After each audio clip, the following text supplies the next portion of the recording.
Jika tidak ada pengorbanan dari para pahlawan, kita tidak bisa hidup sebebas ini. Hidup kita aman tanpa ada tekanan dari manapun. Tidak bisa kita bayangkan ya, jika tanpa perjuangan para pahlawan, kita tidak bisa mendapatkan pendidikan sebebas sekarang ini.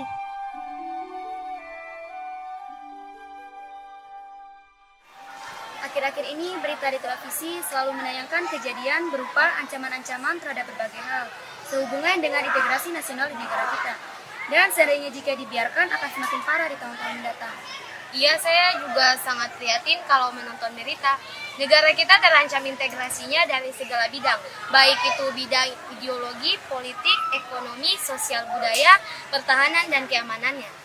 Tapi ngomong-ngomong, saya belum terlalu paham apa yang dimaksud dengan integrasi nasional. Kamu ketinggalan informasi. Integrasi nasional adalah proses dan upaya mempersatukan perbedaan-perbedaan dalam suatu negara sehingga tercapai keserasian dan keselarasan secara nasional. Oh begitu. Emi, kamu kan bawa laptop. Coba deh dibuka supaya kita melihat video-video ancaman yang merasakan itu. Kalian sedang apa? Kok seru sekali? Ayo sini gabung.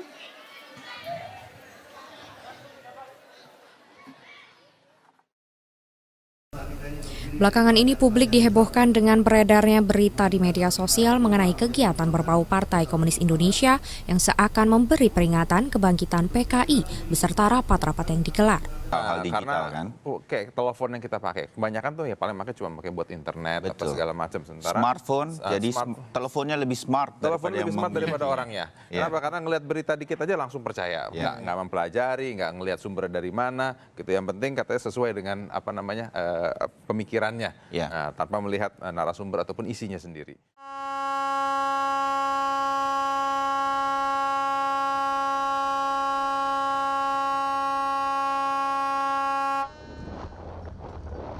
Saya minta semua dipantau.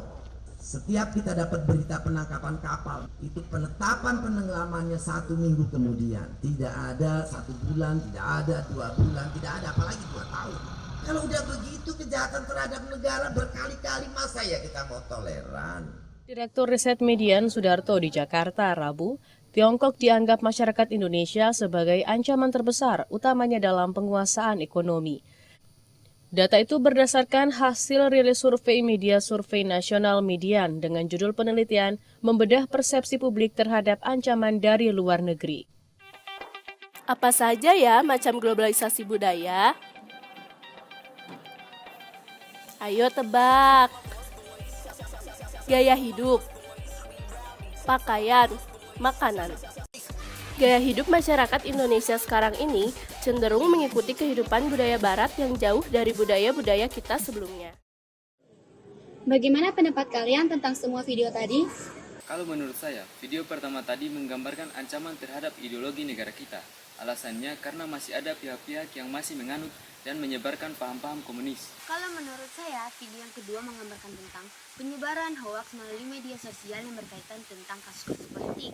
Itu termasuk ancaman terhadap politik, karena akan menjadi suatu kesalahpahaman antara organisasi politik yang satu dengan organisasi politik yang lainnya. Kalau video yang ketiga menggambarkan kejadian-kejadian kapal asing yang mengambil ikan di wilayah perairan Indonesia, itu termasuk ancaman terhadap keamanan dan pertahanan NKRI, karena hal itu dapat mengancam keamanan laut negara kita.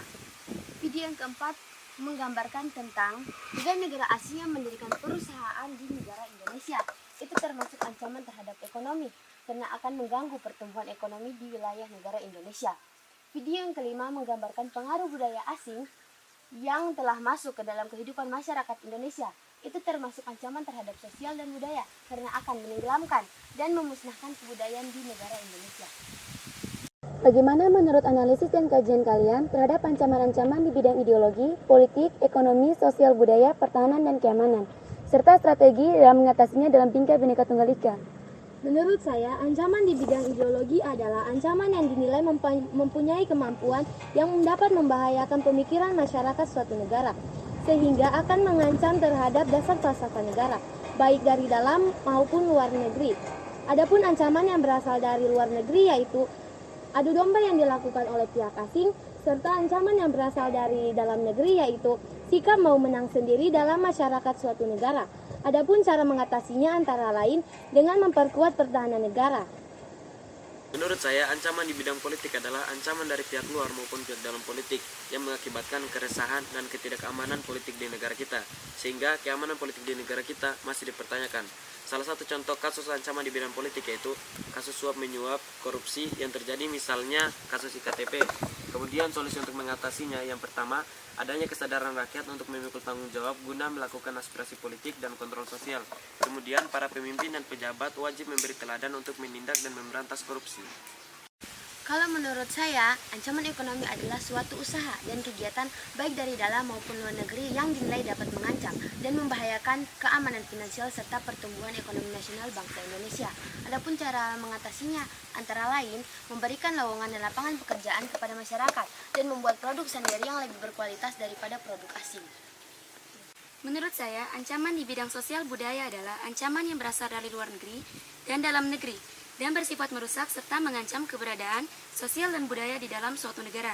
Contohnya yaitu, generasi muda cenderung lebih memilih, mengetahui dan mencintai budaya asing daripada budaya sendiri. Adapun cara mengatasinya antara lain, yang pertama, melakukan persaingan terhadap budaya yang masuk ke Indonesia, yang kedua, senantiasa mencintai budaya sendiri. Menurut saya, ancaman di bidang pertahanan dan keamanan biasanya di bidang militer. Ancaman militer adalah ancaman yang menggunakan kekuatan bersenjata dan terorganisasi yang dinilai mampu mengganggu kedaulatan negara. Contoh dari dalam negeri yang pertama yaitu adanya perang antar suku, terorisme, dan pemberontakan. Contoh dari luar negeri yaitu agresi militer dan spionase. Adapun cara mengatasinya antara lain, yang pertama, meningkatkan keamanan.